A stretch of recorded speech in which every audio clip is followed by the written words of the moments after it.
I'm Pastor Jay. You know, every time I turn on one of the media sites, the first thing I see is pastors talking about pastors. Now, isn't that ironic, because I'm doing the same thing? But here's the difference. I'm not using their name. Now, these guys will use their name and put them down as much as they can because they're rich pastors or they're preaching about the goodness of God. But Jesus talked about the goodness of God. He said no God would give one of his children a snake or a stone if they needed bread or something to eat.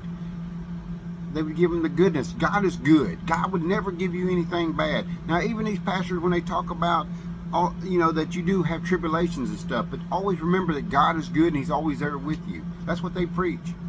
But these pastors can't stand it. And I always kind of wonder why. I've even heard some pastors I know personally say this about them.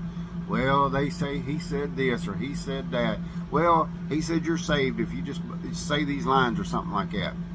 Who is it yours to tell somebody they're not saved? It ain't none of your business, actually. It's between them and God. That's the point I have. Is it's not between this pastor or that pastor. A pastor can't save you anyways. I always get this anyways. I hear this all the time. Well, that pastor, he saved me. No, that pastor did not save you. Pastor cannot save you. That's why churches are in so much turmoil right now anyways. Because they put stock in a pastor and not in God. That's why we got to get back to God. We got to quit talking about pastors, for one thing. It's because it doesn't help. I mean, I hear this from churches that'll talk about other churches. I hear this from pastors talking about if the Christian community would unite, it would be the most powerful move in this world.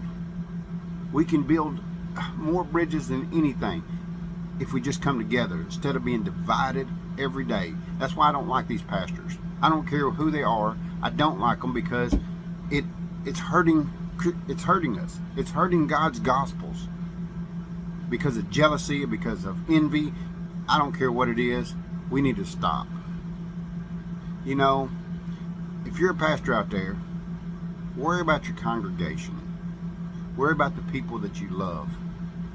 Show them your love. Not all this hatred and just envy.